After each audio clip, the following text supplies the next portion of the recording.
চক্রবর্তী বিশু এখানে আমাদের মাঝে উপস্থিত রয়েছেন। আমার সহকর্মী, আমার সহযোদ্ধা, কেন্দ্রীয় বিএনপির সহসাংগঠনিক সম্পাদক, সংগ্রামী জননেতা অধ্যাপক মোহাম্মদ হাফিজুল ইসলাম উপস্থিত রয়েছেন। গাইবান্ধা জেলা বিএনপি সংগ্রামী সাধারণ সম্পাদক আমার স্নেহাস্পদ ভাতিজা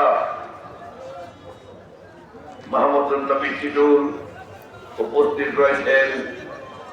পৌর বিএনপির সংগ্রামী সভাপতি স্নেহাস্পদ আমার ছোট ভাই শহীদুজ্জামান শহীদ উপস্থিত রয়েছেন। গাইবান্ধা জেলা বিএনপির সাবেক সাধারণ সম্পাদক কামরুল হাসান সেলিম এখানে উপস্থিত রয়েছেন।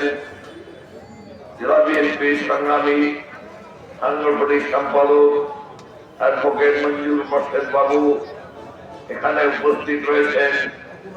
গাইবান্ধা শহর বিএনপি সংগ্রামী সাধারণ সম্পাদক মোস্তাক আহমদ মোস্তাক এখানে উপস্থিত রয়েছেন। গাইবান্ধা জেলা বিএনপি সংগ্রামী সহসভাপতি অ্যাডভোকেট আমিরুল ইসলাম বকু এখানে উপস্থিত রয়েছেন। শ্রমিক দলের জেলা সভাপতি জনাব হুনান হাসানি, সেক্রেটারি জনাব হুনান হাসানি উপস্থিত রয়েছেন। আমার সহযোদ্ধা, সংগ্রামী সহযোদ্ধা ভাইরা বিএনপি ও সামনে উপবিষ্ট আমার এই সংগঠনের সংগ্রামী শ্রমিক ভাই ও তাদের পরিবার থেকে আগত আমার বোন, ভাবি, মা, সমতুল্য সবাইকে বাংলাদেশ জাতীয়তাবাদী দলের পক্ষ থেকে আজকের অনুষ্ঠানে আমাদেরকে আমন্ত্রণ করে কিছু বলার সুযোগ দেওয়ার জন্য সবাইকে, সংগঠনকে আন্তরিকভাবে ধন্যবাদ ও কৃতজ্ঞতা প্রকাশ করছি। সংগ্রামী সাথী ভাইয়েরা, বোনেরা, আজকে আমাদের অনেক বক্তা এখানে এসেছে, অনেকে অনেকভাবে অনেক কথা বলেছি আমরা, কিন্তু একটা জিনিস লক্ষ্য করেছি, এত ঠান্ডার মধ্যেও এত বক্তা থাকা সত্ত্বেও সবাই মনোযোগ দিয়ে আপনার কথা শুনেছেন। এর জন্য আসলে আমরা অভিভূত হয়েছি। কেউ জান নাই এখানে, বরঞ্চ আস্তে আস্তে বৃদ্ধি হয়েছে। মিটিং যত বেশি সময় যায় মিটিং এর লোক সংখ্যা কমে। আজকে দেখা যাচ্ছে লোক সংখ্যা আস্তে আস্তে বৃদ্ধি হয়েছে। আজকে আমরা এখানে আনন্দিত হয়েছি যে মিটিং এর শৃঙ্খলা ছিল, মিটিং এর উপস্থিতি ভালো আছে। সাধারণ শ্রমিক ভাইরা আমাদেরকে যথেষ্ট সম্মান করতে জানে। সেই হিসাবে আমার সাথে যারা বিএনপি নেতৃবৃন্দ এসেছেন তারাও অভিভূত হয়েছে আমার বিশ্বাস। সংগ্রামী সাথী ভাই বোনরা, আমি শ্রমিক সংগঠন থেকে শুরু করেছি আমার রাজনীতি। আমি ৭৭ সাল থেকে ছাত্র অবস্থায় শ্রমিক সংগঠনে আসি। আমি যখন শ্রমিক ইউনিয়ন আসি, রিক্সার লাইসেন্স সুপারিশ করত ভারপ্রাপ্ত কর্মকর্তা গাইবান্ধা সদর থানা। ওসি সাহেব প্রথম লাইসেন্সে সুপারিশ করতো আবেদন করলে, তারপরে ওই আবেদন নিয়ে সবাই গিয়ে লাইসেন্স আমরা পেতাম। আমরা অনেক আগের কথা। অন্তত একটা চক্র হলেও এই থানার মাঠে, তখন পুরাতন থানায় একটা মাঠ ছিল, এই মাঠে আমরা রিক্সা নিয়ে চালিয়েছি। রিক্সা একটা চক্কর দিয়ে যাওয়া, মানে আমাদেরকে হাজার নেতা হই না কেন, এই দারোগা সাহেবরা আমাদেরকে রিক্সা চালিয়ে তারপরে কিছু ঘুষঘাস নিয়ে এক প্যাকেট গোল্ড আর এক দিস্তা কাগজ নিত শ্রমিকদের কাছ থেকে। আর তারপরে রিক্সা একটু চালানো লাগতো মাঠের মধ্যে। আমি সেই রিক্সাটাও আমি চালিয়েছিলাম।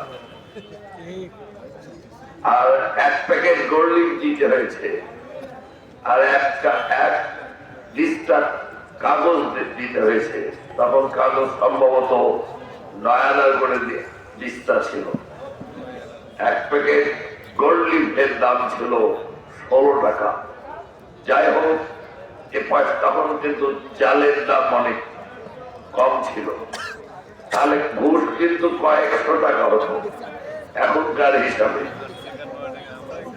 সেই জিনিসটা আমি সর্বপ্রথম এই নেতৃত্বে এসে থানার থেকে তাদের ক্ষমতা নিয়ে রিক্সা শ্রমিক ইউনিয়নের প্রেসিডেন্টের স্বাক্ষরিত সুপারিশে লাইসেন্স করা শুরু করেছি। আমরা থানার পাওয়ার খর্ব করেছিলাম। আমরা অনেক সময় অনেক শ্রমিককে ভয় ভীতি দেখাচ্ছে, মারছে, পিটাচ্ছে। রিক্সা শ্রমিক, মোটর শ্রমিকের কাছে কিন্তু প্রশাসন দুর্বল ছিল, প্রশাসন আরো ছিল, যেটা অনেক রাজনৈতিক দল থেকে এটা উঠে আসে নাই। শ্রমিক সংগঠন থেকে এই শক্তিটা উঠে এসেছে গাইবান্ধায়। আমার আর এক ভাই শ্রমিক সংগঠন করত, 52 বছর শ্রমিক সংগঠন করে উনি 72 বছর বয়সে ইন্তেকাল করেছেন। উনি আজীবন পাক শ্রমিক নেতা ছিলেন, অ্যাডভোকেট খান আলী সাহেব। মৃত্যুর 1 বছর আগে আমাকে বলে গেছেন, রাজনীতি করবি, শ্রমিক সংগঠন ছাড়বি না, শ্রমিক সংগঠনের সাথে সম্পর্ক রাখবি, শ্রমিকরাই আসল শক্তি হবে। ছাত্র, শ্রমিক, জনতা, এই 3 জনই আসল শক্তি। এই 3 শক্তি মিলে দেশটাকে উল্টায় দেওয়া যাবে, ক্ষমতা পাল্টানো যাবে। আজকে আমাদের এই 3 শক্তি আমরা একত্রিত হতে পারি না। আমরা নিজের দলের মধ্যেও একত্রিত অনেক সময় হতে পারি না। এটা আমাদের ব্যর্থতা, এটা আমাদের জন্য খুব দুঃখজনক। আজকে অনেক ভাইরা বলেছে যে এটা সুযোগ এসেছে, এবার একটা মোটামুটি ভাবে এটা বিশেষ করে আমার জন্য একটা সুযোগ এসেছে। আপনারা আমাকে নির্বাচিত করার জন্য একটা সুযোগ পেয়েছে, কারণ আমি শ্রমিক সংগঠন করেছি। গাইবান্ধার 22টা শ্রমিক সংগঠন আছে, যার ফেডারেশন প্রতিষ্ঠাতা সভাপতি, প্রতিষ্ঠাতা উপদেষ্টা আমি ছিলাম, এখনো আছে এই এটার উপদেষ্টা।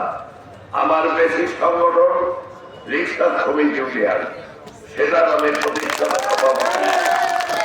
এই শ্রমিক সংগঠন আপনারা সবাই মিলে একজোট হয়েছেন, এটা আমার জন্য বিরাট পাওয়া, বিএনপির জন্য বিরাট পাওয়া, এই দলের জন্য বিরাট পাওয়া। অন্য কোন প্রার্থীর জন্য সুযোগ আসেনি।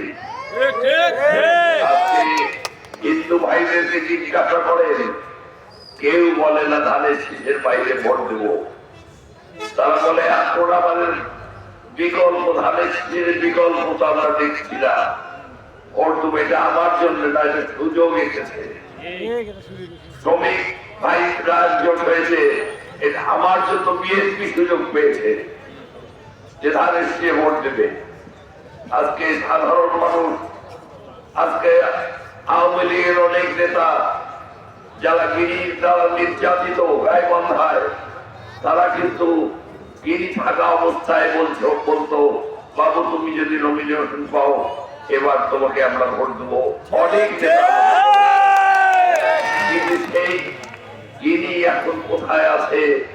আপনারা কিন্তু কেউ জানেন না। কোন দিন কোন জেলে পাঠায় আপনারা জানেন না। প্রথম অবস্থায় জানতেন, আমি নিজেও জানি না উনি এখন কোথায় আছেন। কিন্তু গিরির দ্বারা নির্যাতিত যারা আছে তারা কিন্তু আমাদের কোনো অনেকে আছে। গিরির দ্বারা নির্যাতিত যারা আছেন তারা কিন্তু আমাদেরকে সমর্থন করছে। এটা একটা সুযোগ পেয়েছি আমরা। বিশু আওয়ামী লীগ করে, বিশু কারো ক্ষতি করে নেই, বিশু আজকে মঞ্চে উপস্থিত হয়েছে। বিশু বাদশা আওয়ামী লীগ করে, বাদশার উচ্চ পদের কোন আওয়ামী লীগের নেতারা। আমাকে তারেক সাহেব বলেছে, যারা ক্লিন ইমেজের নেতা, ক্লিন ইমেজের লোক আছে, শ্রমিক যে সর্বস্তরের আওয়ামী লীগের যারা ক্লিন ইমেজের নেতা কর্মী আছে, তাদের সাথে তোমার বাবু কেমন সম্পর্ক? আমি বলেছি, আমাদের পরিবার থেকে কখনো কারো সাথে সম্পর্ক খারাপ ব্যক্তিগত কারণে কোনোদিন হয়নি। যদি কারো দ্বন্দ্ব হয়ে থাকে, অন্যের সমস্যার সমাধান করতে গিয়ে সে দ্বন্দ্বটা হয়েছে। কিন্তু ব্যক্তি আমাদের পরিবারের কারো নিজের স্বার্থে কারোর সাথে দ্বন্দ্ব হয়নি। আমরা নিজের স্বার্থ দেখি না। আমরা পরিবার, আমাদের পরিবারের সবারই একই একটা রোগ, যে অপরের স্বার্থ দেখি। এই অপরের স্বার্থ দেখতে গিয়ে আমাদের পরিবারে আমরা সময় দিতে পারিনি, আমাদের পরিবারের উন্নতি করতে পারিনি। গত পরশু শেখ শাহবাজ আজাদের ভাই এসে উঠানে দাঁড়িয়ে আছে। আমার বের হতে, আমি ওয়াশরুমে ছিলাম, আমার বের হতে একটু দেরি হলো। আমি মাথা বুঝতে বুঝতে আমি উঠানে রাখলাম। আমার বলছে, বাবু ভাই, আমাদের বাড়িও তো অনেক ভালো, নেতা কর্মীদের বাড়িও তো অনেক ভালো, এই ভাঙা চোরা বাড়ি। আমি না, ভাঙা চোরা বাড়ি না। এই অঞ্চলের 3টা বাড়ি উন্নত মানের ছিল, তাদের মধ্যে তার একটা বাড়ি আমাদের। সেই বাড়ি ধ্বংস করেছে পাক বাহিনী। সেই ধ্বংস অবস্থায় ওই ছাদের নিচেই কিন্তু আমরা থাকি। আল্লাহ জানে কখন ভূমিকম্পে ধসে পড়ে যেতে হবে। এমন হতে পারে ভূমিকম্প ছাড়াও ধসতে পারে। সেই বাসাতেই থাকি, কিন্তু কারণ মায়ের টাকা পয়সা মায়ের ধরে কিছু আমরা করতে জানি না। অনেকে বলেছে বিএনপি 3বার ক্ষমতাসীন হয়েছে, ক্ষমতাসীন হয়ে কিছুই কিন্তু আমরা আমাদের পরিবার কেউ করেনি। ওয়াহিদুজ্জামান খান কিন্তু চেয়ারম্যান হয়েছে, এলাকার উন্নয়ন করেছে, এখনো তাকে মানুষ স্মরণ করে। ওয়াহিদুজ্জামান খান কিন্তু যখন মারা যায় তখন তার শেষ খরচাটা মানুষের এই যে খাটলি হয়, খাটলির আগের খরচাটা কি, আগের বিছানাটা কি? আগের বিছানাটা ছিল ওই সামিলের সামনে, আপনারা দেখেন না 300 টাকার খাটলি। এই খাটলির উপর ওয়াহিদুজ্জামান খান কিন্তু মারা গেছে। কেউ বুঝতে পারেনি যে আমরা এত কষ্ট করে থাকি, ভিতরে কষ্ট করে থাকি, আমাদের কষ্ট কাউকে বলি না, কিন্তু আমরা মানুষকে। ওয়াহিদুজ্জামান কিন্তু যে কোনো ঠিকাদারকে বলতে পারতো যে আমার পোড়া বাড়িটা ভেঙে 6 তলা বিল্ডিং করে দাও। অনেক চেয়ারম্যানরা ওগুলো করেছে, আমরা কিন্তু এটা করিনি। আমরা চাই আমাদের কাছে মূল্যটা কি? আমরা চাই সম্মান। মানুষ আমাদেরকে সম্মান করুক, মানুষ আমাদেরকে যেন ঘৃণা না করে। আমরা মারা গেলে যেন আমাদের গুণগান যেন মানুষ করে। এই দিক থেকে ওয়াহিদুজ্জামান খান কিন্তু রেকর্ড, গুণগানের রেকর্ড কিন্তু এখনো বাজে। তারই সন্তান কিছুক্ষণ আগে বলে গেল যে আমরা গোরস্থানে গেলে বলে তোমার পিতা জিতু ভাই এই কাজটা করে গেছে, কেউ এভাবে করে নেয়। অনেক চেয়ারম্যান কিন্তু ওই সুন্দর ওই গোরস্থানেও কাজ করেছে, শ্মশানেও কাজ করেছে, জিতুর পরেও কিন্তু কোটি কোটি টাকার কাজ হয়েছে। কিন্তু কথা কিন্তু একটাই, প্রথম ছিল কাশিয়া দিনের মধ্যে 50-60টা শিয়াল দেখা যেত, আপনার শতস্থ বেজি দেখা যেত। এখন কিন্তু এরকম কিছু দেখা যায় না। কাশিয়া খাত কেটে চেয়ারম্যানরা বলতো টাকা আত্মসাৎ করতো। আপনাদের বলি এই পৌর গোরস্থানে যদি কাশিয়া খাতের বিক্রির টাকা কোনদিন পৌরসভায় জমা হয়ে থাকে, আমি নিজের রাজনীতি ছেড়ে দেবো। এক পয়সা জমা দেয়নি গোরস্থানের কাশিয়া খাত যে পরিবাররা গঠন করেছে, আল্লাহ তাদেরকে ভালো জায়গায় নিশ্চয়ই রাখবে না। এই খারাপ অবস্থা থেকে, নোংরা অবস্থা থেকে, জঙ্গল অবস্থা থেকে ওয়াহিদুজ্জামান খান টিটু গোরস্থানের উন্নয়ন করেছে। তারপরও কোটি কোটি টাকা ওই গোরস্থানে ব্যয় করা হয়েছে, কিন্তু টিটুর নাম সবচেয়ে আগে আছে। টিটু ভাইয়ের জন্য এই গোরস্থানের এত উন্নয়ন হয়েছে। আজকে আমরা এই উন্নয়নের টাকাটা কে দিয়েছিল? উন্নয়নের টাকা টিটুকে দিয়েছিল আমাদের দেশ নেত্রী বেগম খালেদা জিয়া তৎকালীন সময়। টিটু স্বতন্ত্রে চেয়ারম্যান হয়েছিল।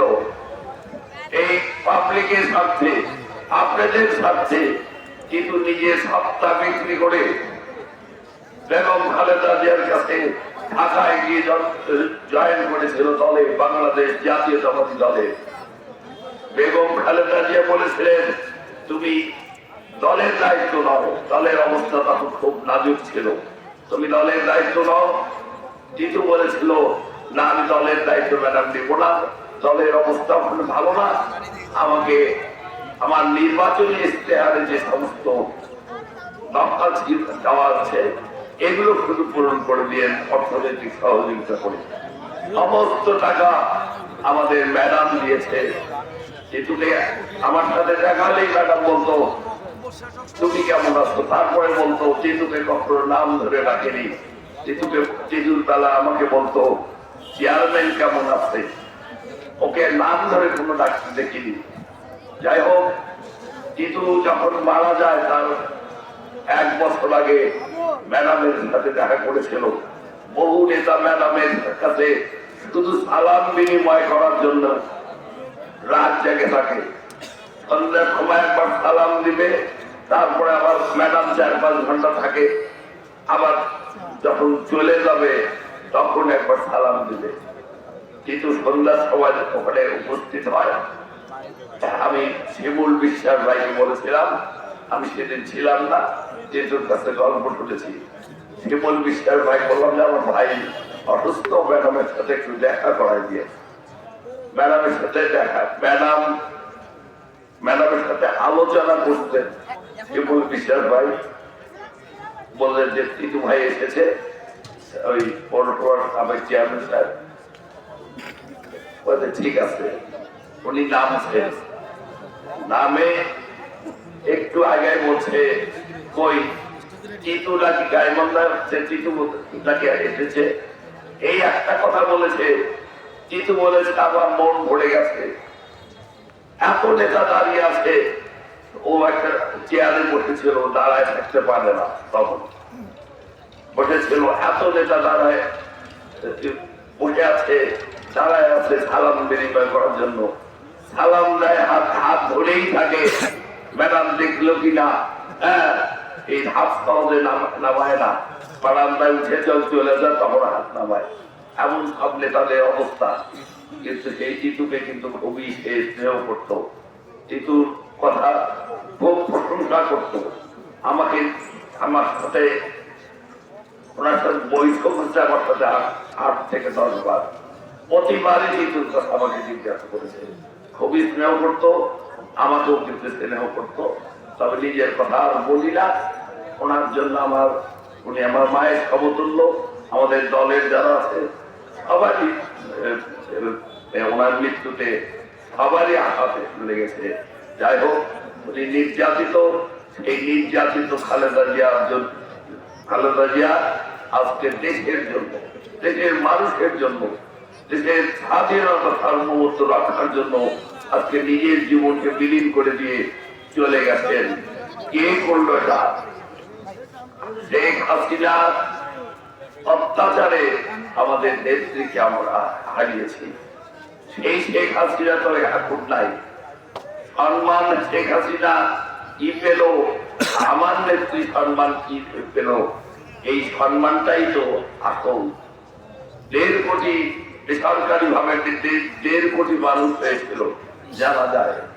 দেখবো হাসিনা তো বাঁচে আছে, দেখবো তার জানা যায় কত লোক হয়।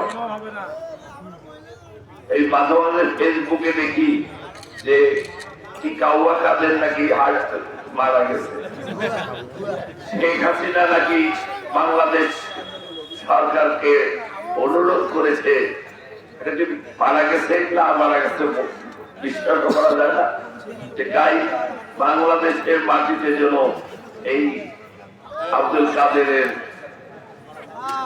দাফন কাজ হয়। এই একটা অনুরোধ মাঝে মাঝে ফেসবুকে দেখা যায়, আপনাকে দেখছেন কিনা জানি না, উনি অনুরোধ করেছেন।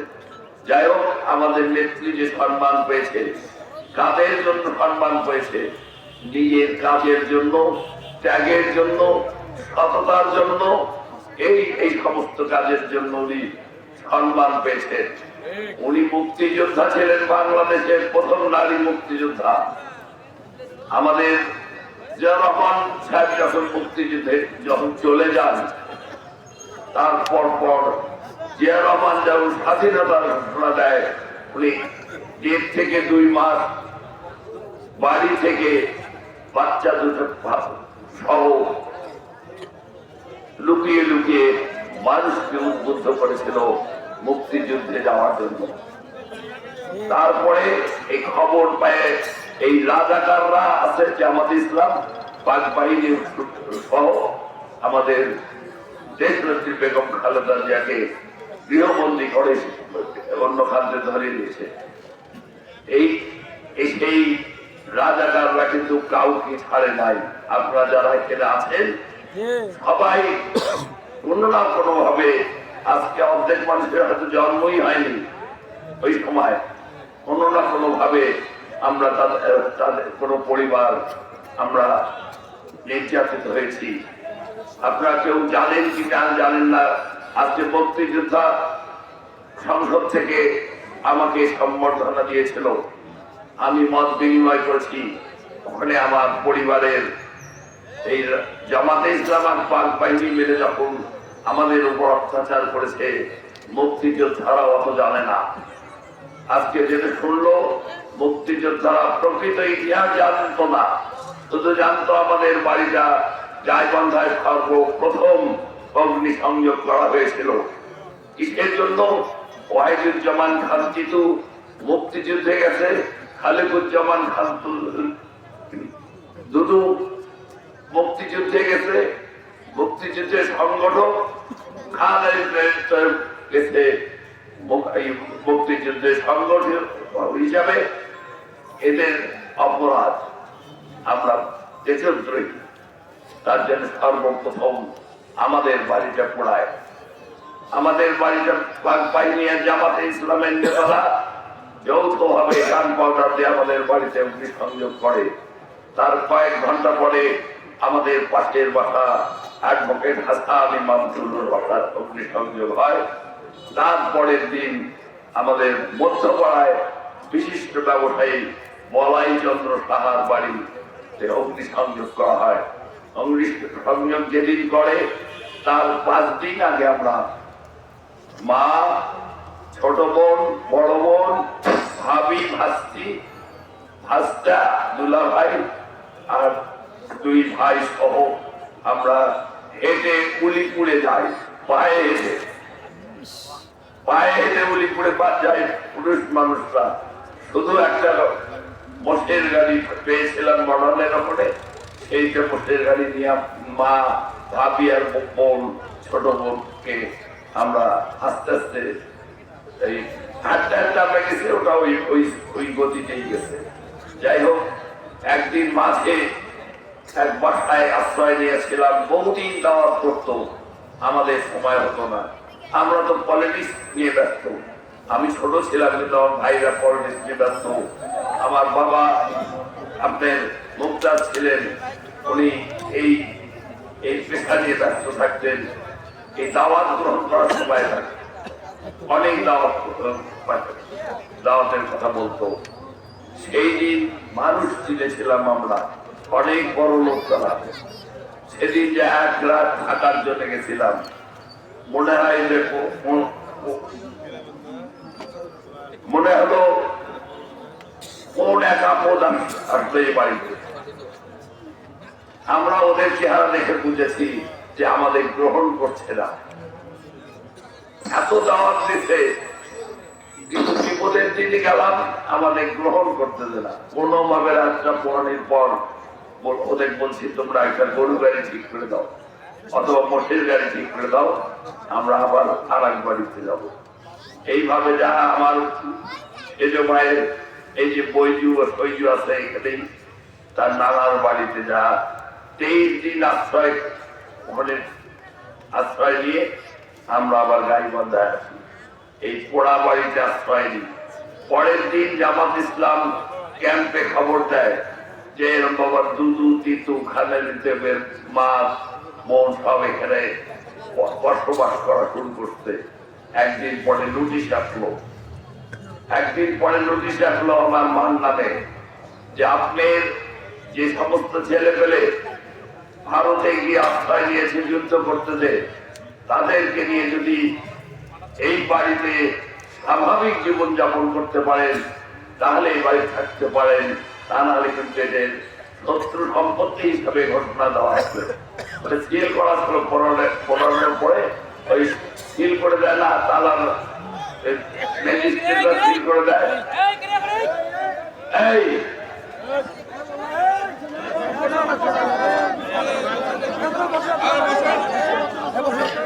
আপনি বলেন, তোমরা চুপ করো।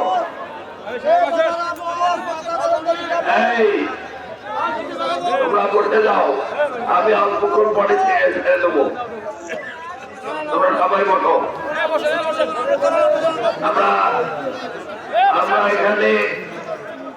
আমরা এখানে তোমাদের সমর্থন নিতে এসেছি। তোমাদের সমর্থন নিয়ে আমরা পার্লামেন্টে যাওয়ার জন্য এসেছি। তোমাদের ঝগড়া ঝাঁটি দেখার জন্য আসিনি। একটু আগেই বললাম তোমরা যে শৃঙ্খলা দেখালা, এখানে কেউ অনুপ্রবেশ করেছে নাকি কেউ? যাই হোক, আমি অনুরোধ করছি, গাইবান্ধার পরিবেশ ভালো আছে, কিন্তু গাইবান্ধার পরিবেশ ভালো খুবই আছে। নির্বাচন সম্পর্কে আমি তো শুরুই করিনি। ঘটনা হচ্ছে গাইবান্ধায় এই নির্বাচনের পরিবেশ কিন্তু ভালো আছে, বিশেষ করে সদরে নির্বাচনের পরিবেশ ভালো। আমাদের ভিতরে অনেক অনেক দলাদলি রিপোর্ট পাওয়া যায়, মাঝে মধ্যে রিপোর্ট পাওয়া যায় কেউ গোটা বেলার হয়ে আছে। কিন্তু গাইবান্ধায় আমাকে ঢাকায় অনেকবার জিজ্ঞাসা করা হয়েছে যে গাইবান্ধায় তোমার পক্ষে বিপক্ষে কেউ আছে কিনা। আমি পরিষ্কার জানিয়ে দিয়েছি, গাইবান্ধায় কোনো আমাদের মধ্যে ডিভিশন নেই। আমরা সবাই ধানের শীষকে ভালোবাসে। হয়তো আমাকেও সবাই ভালো নাও বাসতে পারে, কিন্তু গাইবান্ধায় ধানের শীষকে সবাই ভালোবাসে। এই ধানের শীষকে এবার অবশ্যই গাইবান্ধা থেকে বের করতে হবে, তা নাহলে আগামী 50 বছরেও ধানের শীষের জয় আশা করবেন না আপনারা। সামনে বসে আছেন, তাদের কাছে অনুরোধ করছি, একটা সুযোগ এসেছে। যে মার্কারি লোক হন না কেন, যে মার্কারি লোক হন না কেন, ধানের শীষের এবার এমপি হলে অন্য কোন মার্কার কোনদিন খাওয়া থাকবে না। কারণ এই এমপি হয়ে আজিজুজ্জামান খান বাবু নিজের জন্য 5 পয়সা আত্মসাৎ করবে না, পাবলিকের জন্য কাজ করবে, এলাকার উন্নয়নের জন্য কাজ করবে। আমার অনুপস্থিতিতে আমার পরবর্তী সময় এই নেতারা যারা আছে এমপি ইলেকশন করবে, তারা কিন্তু তার হওয়ার পরে তারাও কিন্তু এক সুন্দর মাঠ পাবে। কাউকে বলবে না যে ধানের শীষে ভোট দেব না, কারণ আমি এমন উন্নয়ন করতে চাচ্ছি যেন আমার পরবর্তীতে যারা নির্বাচনে দাঁড়াবে তারা যেন কোনো কথা শুনতে না পায়। হবে যে গাইবান্ধায় বিএনপির আমলে যে কাজ হচ্ছে, একটা কলাগাছ জড়ালেও যেন এমপি হয়। আপনারা আপনাদের মহামূল্যবান এই আমানতটা এমনি এমনি রক্ত করবেন না। অনেক রক্তের বিনিময়ে সুযোগ এসেছে, অনেকে শহীদ হয়েছে, সবচাইতে বেশি জান দিয়েছে বিএনপি। আজকে ছাত্ররা জান দিয়েছে। আজকে আপনারা এগুলো পরে দিও। অনেক রক্ত দিয়েছে, অনেক সংগ্রামের বিনিময়ে আজকে পরিবেশ এসেছে, বিদায় হয়েছে। আজকে আমাদের একটা সুযোগ এসেছে, বাংলাদেশকে সাজানোর সুযোগ এসেছে। তারেক সাহেব বলেছে এই আমার একটা প্ল্যান আছে, আমার একটা পরিকল্পনা আছে, তদ্রুপ আমারও একটা প্ল্যান আছে গাইবান্ধাকে সাজানো। গাইবান্ধায় ভালো সংবাদ আছে একটা, এমপি হওয়ার আগে গাইবান্ধায় 100 কোটি টাকা এসেছে জানেন। এই শহর উন্নয়ন করার জন্য 100 কোটি টাকা আগাম চলে এসেছে। আমাদের কোনো ক্রেডিট না, কিন্তু টাকাটা এসেছে এমপির সবাই, কিন্তু কাজটা হবে। এটা আপনাদের জন্য ভাগ্যের বিষয়। আর যদি চোর ছাত্র যদি এমপি হয়, ওই 100 কোটি টাকার কাজ হবে না। যেমন করলেন বলে 140 কোটি টাকা করে পার কিলোমিটার তারা বিল ড্র করেছে, এটা কিন্তু করলেন না, এটা টুলেন। 101 কিলোমিটারে 127 কোটি টাকা করে ইনি কামাই করেছে। কোন প্রকার ভালো মানের কাজ হয়নি। আমি সবাইকে বলি, যারা কাজ করেন অন্তত দেশের স্বার্থে জনগণের টাকা যে কাজ উন্নয়ন হয়, ভালো মানের কাজ করেন। খালি অফিসারদের ভুল দিয়ে কাজের মানটা খারাপ করেন না, অতিরিক্ত লেসে কাজ দিয়ে কাজের মান খারাপ করেন না। মানুষ সরকার কিন্তু প্রতি বছর একটা রাস্তায় কাজ ধরে না। যাই হোক, সমস্ত এই গাইবান্ধায় প্রায় 1.5 থেকে 2 বছর গাইবান্ধা পৌরসভায় কোনো টাকা আনতে হবে না, কারণ এই টাকা শেষ করতে 1.5 থেকে 2 বছর লাগবে। 13টা ইউনিয়নে আমাদের এখন যেতে হবে। অনেক 46 বছর হলো আমরা বঞ্চিত। তাহলে এখানে 46 বছর হলো সদরে এমপি হয় না। একবার আপনার পরীক্ষা করা, অনেক তো গারোয়া দেখেছেন, অনেক গারোয়াকে আপনারা এমপি বানিয়েছেন। একবার আমাদের বানান, আমরা তো উদাহরণ দিয়েছি। ওয়াহিদুজ্জামান খানকে আপনারা চেয়ারম্যান করেছিলেন, সে তো চুরি করে নাই। তসলিমউদ্দিন খানের ছেলে, আমিও তো তসলিমউদ্দিন খানের ছেলে। আমাদের বাড়ির অবস্থা যদি দেখেন তাহলে আপনাদের চোখের পানি পড়বে। আমরা আমাদের বাড়িতে গিয়ে সময় করতে দিতে পারিলাম, বারান্দার থেকে ঘুরে আসেন, উঠান থেকে আপনারা ঘুরে আসেন, উঠান থেকে ঘুরে আসেন। আমার রিক্সাওয়ালারও সভা আছে অনেক, আপনাদের গণশ্রমিকের অনেকের সভা আছে, কিন্তু আমরা কিন্তু বাপের ওই বাড়িতেই আছি, একটা বিল্ডিংও করি নাই।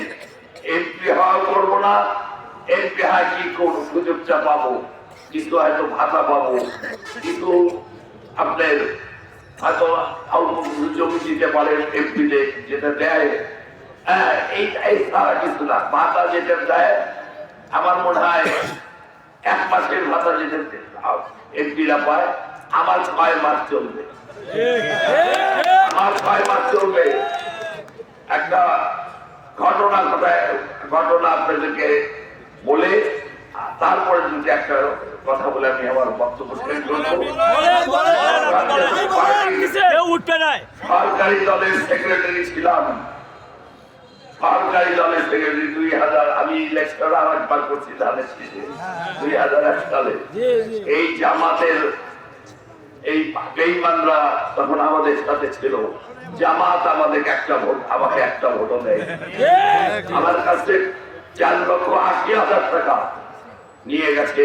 এখন সেই টাকা 70 থেকে 80 লক্ষ টাকা, 4,80,000 টাকা তৎকালীন সময় খরচ নিয়েছিল ভোট দিবে। সব চলে গেছে সুন্দরগঞ্জ, পুরো এরা। আমি সেক্রেটারি ছিলাম। যতীন নামে একজন মাছ বিক্রেতা ছিল এই থানাপাড়া কলেজ রোডে, যতীন, যার ওই যে সিআই তার ছোট ভাই, এই ময়লা পরিষ্কার করে না লেবাররা, ওটার সিআই সে। ওর ওটা চাকরিটা আমার ভাই টিটুই দিয়ে গেছে। আমি 50 টাকার নোট দিয়ে 15 টাকার ট্যাংরা মাছ কিনছি। 15 টাকা সরকারি দলে, কিন্তু মনে রাখবে সরকারি দলের সেক্রেটারি কোটি কোটি টাকা কামাই করতে পারতাম, সেটা কিন্তু করিনি। 50 টাকা দিয়ে 15 টাকা, এই ঘটনাটা বলতেছি অন্য কারণে বলতেছি, ব্যক্তিগত ঘটনা। 15 টাকা দিয়ে মাছ কিনলাম যতীনের কাছে, আর যতীনে 35 টাকা দিলাম দেখে আনাজ তরি তরকারি কিনে বাসায় পাঠাইতেছি। আমার সময় নেই, আমার একটু পার্টির কাজ আছে। তখন এক মাস্টার, এই গভর্নমেন্ট বয়েজ হাই স্কুলের মাস্টার, একসাথে আমরা আসতেছি, আগায় দিচ্ছি, আমাকে একটু আগায় দিল। দোকানে বসে দিচ্ছে, কিরে খুব দালালি করতেছিস? মানে আমার সাথে দালালি করে পয়সা টাকা হ্যাভি কোথায় কামাই করতেছি। আমার কিন্তু কথাটা ভালো লাগে। আমি ঘুরে গেছি মাস্টার সাহেব, আমি খুব একটা চিনি না। তো উনি প্রতিদিন করতো কি, হিন্দু মাস্টার, প্রত্যেক দিন ওই মাঝারিতে একটা ইয়ের দোকান ছিল, ওই বলায়ের ছোট ভাইয়ের দোকান, এই যে বলায়ের ছোট ভাইয়ের দোকান, ওখানে করতে থাকতো। ওই টন্টিংটা আমাকে করলো। আমি বললাম যে বাবা আপনি কথা বললেন কেন? তাই আপনাকে তো বলিনি, আমি তো যতীনকে বলেছি। আমি যতীনকে তো বলছেন, আমি সাথে ছিলাম থেকে বললেন কি দালালি করতেছে আমার সাথে, আমার কাছে কি এমন সুযোগ পায়?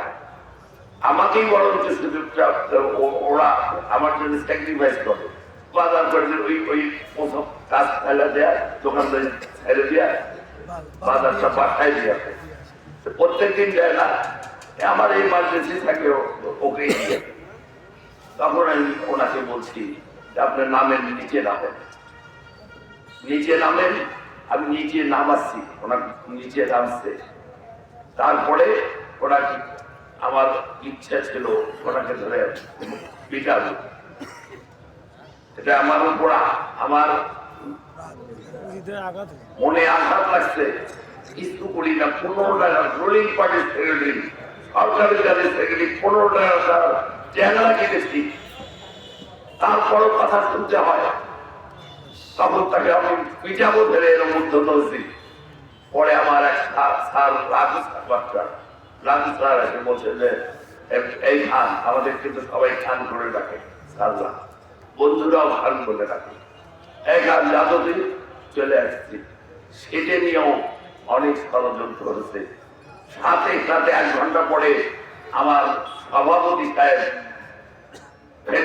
হেডমিস্ট্রেস শাহাদা ম্যাডামকে যা বলছে যে আমি আপনার কাছে ক্ষমা চাতে এসেছি আমার সেক্রেটারির জন্য। কি ক্ষমা? আমার সেক্রেটারি আপনার শিক্ষককে গায়ে হাত দিচ্ছে, মারছে ধরে, এর জন্য আমি নিজে আগাম এসেছি ক্ষমা চাওয়ার জন্য। বললো যে আপনাদের কথা। তারপরে তারেক সাহেব পর্যন্ত ওটা পৌঁছাছে। তারেক সাহেব এটা তদন্ত করাছে। তখন তপন চন্দ্র মজুমদার এখানকার ডিসি সাহেব ছিলেন। তারেক সাহেব ডিসিকে তদন্ত করেছে। এখানকার সভাপতি সাহেব বলছে যে শিক্ষককে ধরে মারে তার সেক্রেটারি রাখা যাবে না। তারেক সাহেব বলছে যে বাবুদের ফ্যামিলিতে এরকম তো কিছু কোনোদিন শুনিনি যে ডিসি সাহেব একটা তদন্ত করেছে, তদন্ত করে ডিসি সাহেব তদন্ত রিপোর্ট দিছে, তারপর তদন্ত রিপোর্টে আমার পক্ষে রায় এসেছে, আমার পক্ষে রায় এসেছে। আমি সে যাত্রায় বেঁচে গেছিলাম। তারপরে অন্যের জন্য কাজ করতে গিয়ে আমার সরকারি দলের এই সেক্রেটারি ছেড়ে দিচ্ছি, আমাকে বহিষ্কার করা হয়েছিল। অনেক ধৈর্য ধরেছি, অনেকবার বহিষ্কার হয়েছি, অনেকবার জেল কেটেছি, অনেক নির্যাতিত হয়েছি, অনেকের সাথে অনেক গরিব মানুষের কথা বলতে গিয়ে অনেক ধনাঢ্য পরিবারের আমরা চক্ষু ফুল, আমাদের অনেক বড় লোকরা কিন্তু দেখতে পারে না, আমাদের যারা বেশি বিত্তশালী তারা কিন্তু দেখতে পায় না। শ্রমিকদের জন্য আমি তাদেরকে মাপ চাওয়াচ্ছি, তারা মাপ চায় সহজে, প্রায় একটা রিক্সাওয়ালার কাছে মাপ চাবো, কত টাকা দেওয়া লাগবে বলেন, দিয়ে দিই। আমি সেটা করিনি, অন্য নেতাদের মতো আমি কিন্তু সেই জিনিসটা করিনি। অন্য নেতারা যে বিচার করে যে যদি দেখেন বড় লোক পাচ্ছে তখন চুপচাপ দেখে চুপচাপ থাক, আমি যোগাযোগ করি। আচ্ছা ঠিক আছে, এই বিচার অন্য নেতারা বিচার এইভাবে করে, ওখান থেকে 20,000 টাকা দিবে, শ্রমিক 2,000 টাকা দিয়ে বিদায় করে দেবে, এই বিচার। আমি কিন্তু এই জিনিসটা না, তার জন্য কিছু পয়সা আলা আমাকে আজও দেখতে পারে না, কিন্তু আমার যে সম্পদ, আমার যে শ্রমিক, এই শ্রমিকের যে ভোট পরিবার সহ যেটা আছে, আমার মনে হয় তার অর্ধেক ভোট এই দালালদের নাইগায় বসায়। আমার স্বামী খুব আত্মবিশ্বাস। আপনাদের কথা আমাকে 2001 সালে ম্যাডাম পার্লামেন্টে পড়ে বলেছিল, বাবু গাইবান্ধায় তো বিএনপির অবস্থা ভালো না, তোমার শ্রমিক সংগঠনের তো খুব নাম, তুমি এই সংগঠন থেকে ভোট পাবা। উনি কিন্তু আমাকে জানতেন, এই রিক্সা শ্রমিক ইউনিয়নের চেয়ারম্যান উনি জানতেন, মরার আগ পর্যন্ত ওটা উনি জেনে গেছে, কিন্তু আমি তো অনেকদিন আগে ছেড়ে দিচ্ছি। যাই হোক, আমাকে কেউ হারাতে পারেনি। আমি যদি খারাপই হতাম, আমাকে কেউ প্রতিযোগিতা করে আমার চেয়ারম্যানশিপ কিন্তু খেতে পারত। আমার সাথে কেউ চেয়ারম্যানশিপ খাইতে পারেনি, আমার সাথে একবার কেউ দাঁড়ায়ও নাই। এত বড় সংগঠন বিনা প্রতিদ্বন্দ্বিতার আমি পেয়েছি।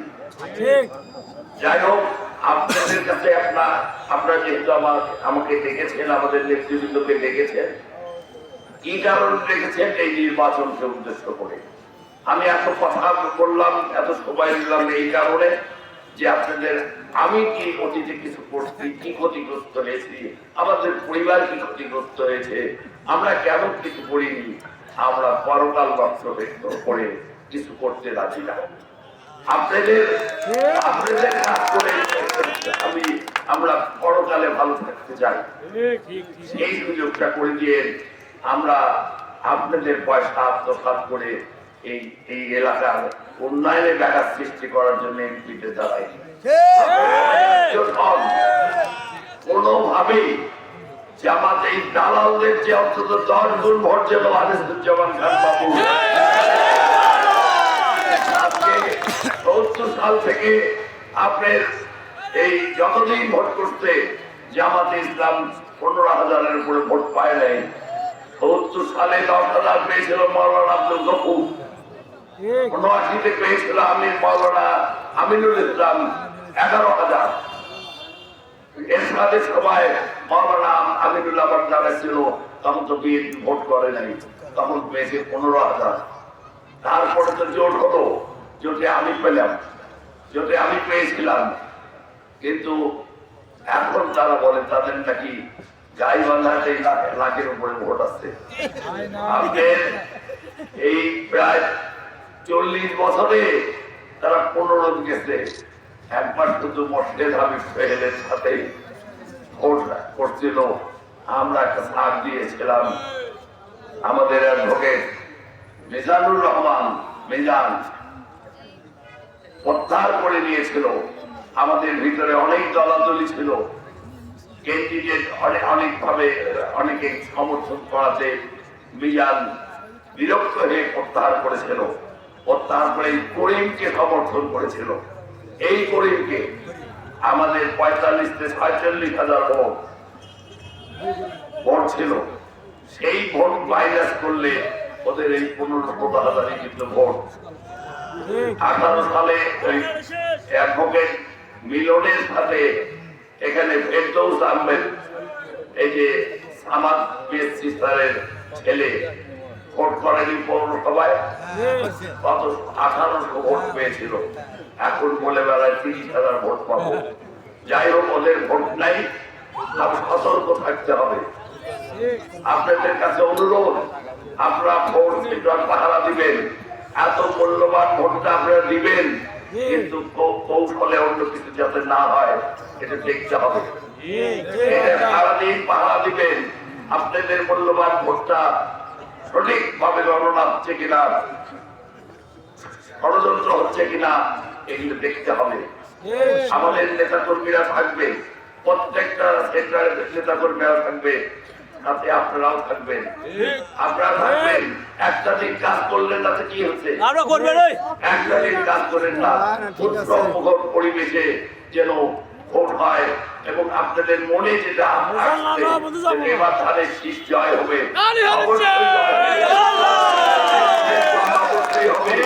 আপনারা এমন ভাবে ভোট দিবেন যেন এই করিমের জামানত বাজেয়াপ্ত হয়ে যায়।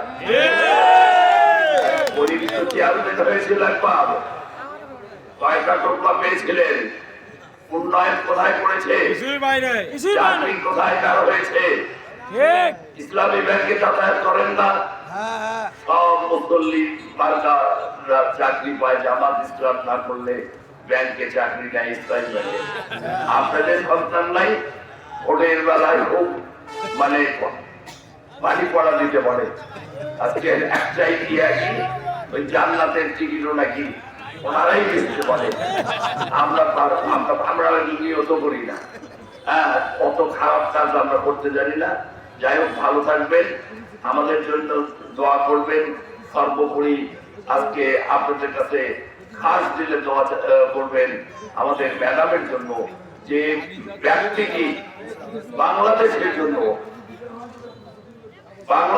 জন্য যে ব্যক্তিটি জীবন উৎসর্গ করে গেল, তার জন্য খাস দিলে দোয়া করবেন। যারা নামাজ 5 ওয়াক্ত পড়েন, নামাজ দোয়া করবেন। তাহাজ্জুদ নামাজ যারা পড়েন, তাহাজ্জুদ নামাজের পরে দোয়া করবেন। আর আপনাদের এই নেতারা একটা চিরকুট দিয়েছে, কি কি উন্নয়ন আপনাদের এমপি হলে করবো আমি, দেওয়ার জন্য আপনারা দাবি করেছেন। আমি এইটুকু বলবো, 5টা পয়েন্ট আমার কাছে দিয়েছে এই কাগজের মধ্যে। একটা হচ্ছে অ্যাম্বুলেন্সের কথা বলেছে, এখানে টার্মিনাল আধুনিকরণ করার কথা বলেছে। তারপরে লেবারদের, এই শ্রমিকদের জন্য স্বাস্থ্য সেবার কথা বলেছে। তারপরে শ্রমিকরা এই গাড়ি চালায় আসে যে বিশ্রাম নাই, এর জন্য একটা বিশ্রামাগারের কথা বলেছে। আর একটা কি, ট্রাক টার্মিনাল। এই 5টা আমি প্রতিশ্রুতি দিচ্ছি, এই 5টা আমার ভাই যেমন 1.5 বছরে 6টা এই নির্বাচনী ইশতেহার বেগম খালেদা জিয়ার কাছ থেকে নিয়ে করে দিয়েছিল 1.5 বছরে। আমি আপনাদের বলছি, আমি আপনাদের 5টা অন্তত 2 বছরে করে দিতে পারবো।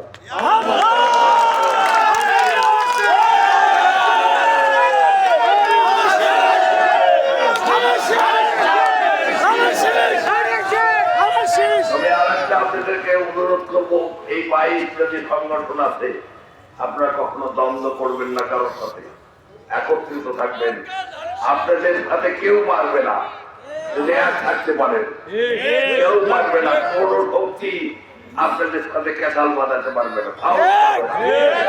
আপনারা এক থাকেন, যেভাবে ভোট দেওয়ার জন্য একত্রিত হয়েছেন সেইভাবে সবসময় এক থাকবেন।